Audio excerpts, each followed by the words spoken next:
Hey y'all, welcome back to Ray of All Trades. Just stumbled across a really cool find on one of the project saws that I'm working on. MS310, another MS310. So what I noticed is it runs great. All of a sudden it gets hot and it drops out. Here's a coil tester. See that?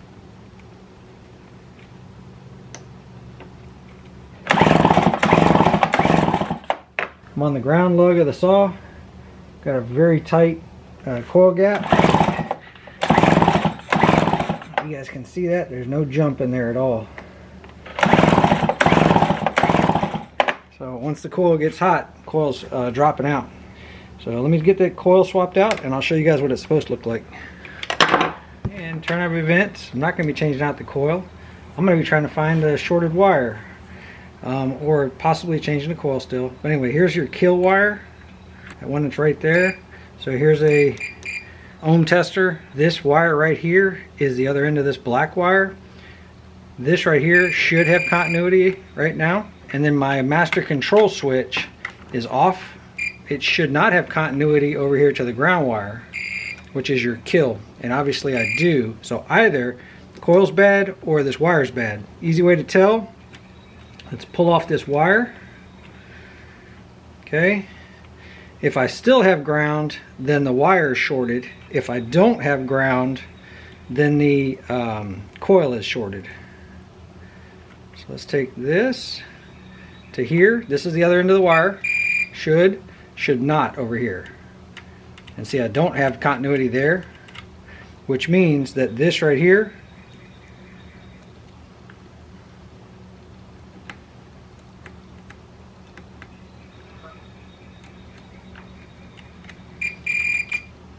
this wire right here was touching that bolt on the coil.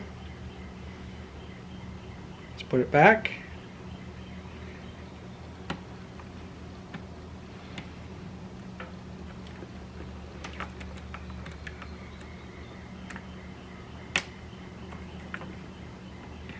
Actually, nope, I was wrong. It was a break in the wire. And let me show you where it's at. Not a break, but a short in the wire. See this wire right here? See that wire right there, that signal wire? There's a break right there, right? You see that? That right there was touching the coil right there, and it was actually shorting out the signal wire. So it was basically grounding the coil and making it run bad because this right here had chafed through to that coil. Let's get that wrapped up to where we can't short out anymore. Reconnect our coil wire, and I think we'll be in good shape. I love finding these type of problems that, you know, you could find the smoking gun as far as seeing what actually happened. So there's the chafe in the wire. I'm going to put some pieces of shrink tubing. I pulled some slack from this side. It's pretty daggone tight, but I pulled some slack from this side over here, and I have, I don't know, maybe an extra ½ inch of wire there. What I was trying to do is go ahead and replace this connector. I'm not going to be able to do it because I really don't have enough wire without pulling this whole thing apart, and I can. But let's go ahead and just crimp this a little bit tighter. We're going to put some heat shrink on this wire. We're going to put a smaller piece of heat shrink in first, and then we'll put a larger one in. Then we've got 2 layers.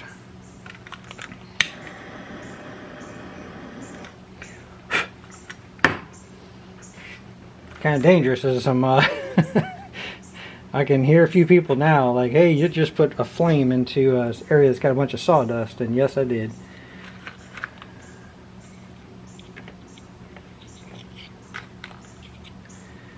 Just be careful.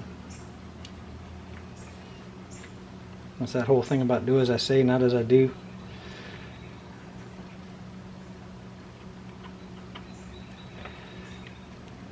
A second layer of heat shrink.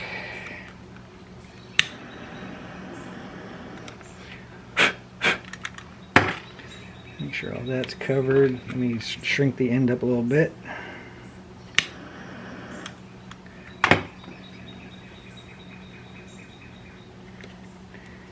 Okay, so I did a couple things here that'll help this. Number one, I added a couple pieces of heat shrink.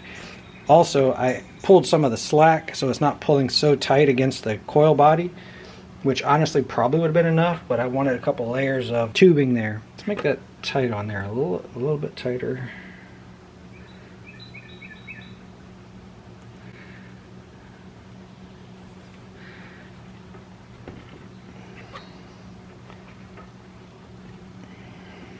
There we go. That's a lot better. So a couple layers of insulation, moved the location of the original chafing, gave it some slack. Let's see if my coil works now.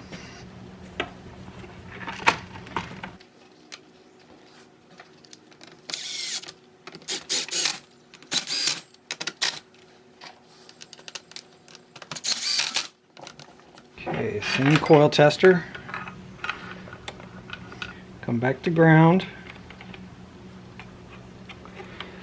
Make sure I'm not touching this wire, because this is the wire we just fixed, right? The other end of the wire we just fixed. So I'm actually connected to ground. That's the one that actually goes to ground. I've got no spark plug in it so that I can make it pull easy. Kill the light.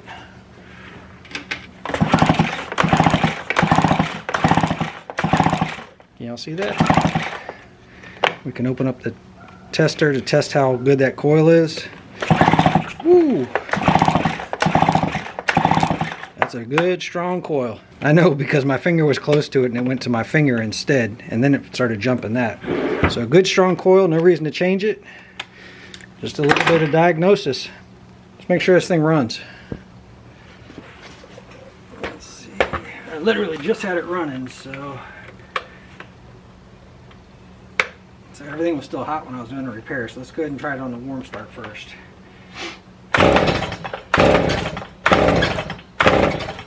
No? Alright, let's go ahead and choke it. Alright, back up.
Let it idle for a little bit and see what it does.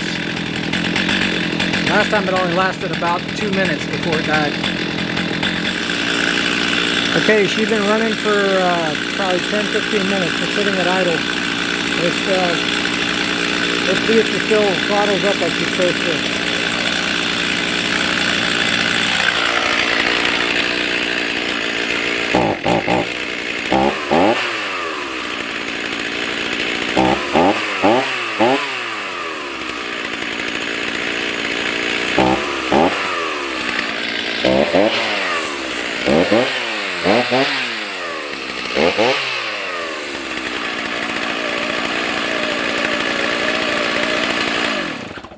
We'll fix the ignition problem on this Stihl MS310. Nice looking saw. Hope you guys got something out of the video. Really appreciate you hanging out. I'll catch you on the next one.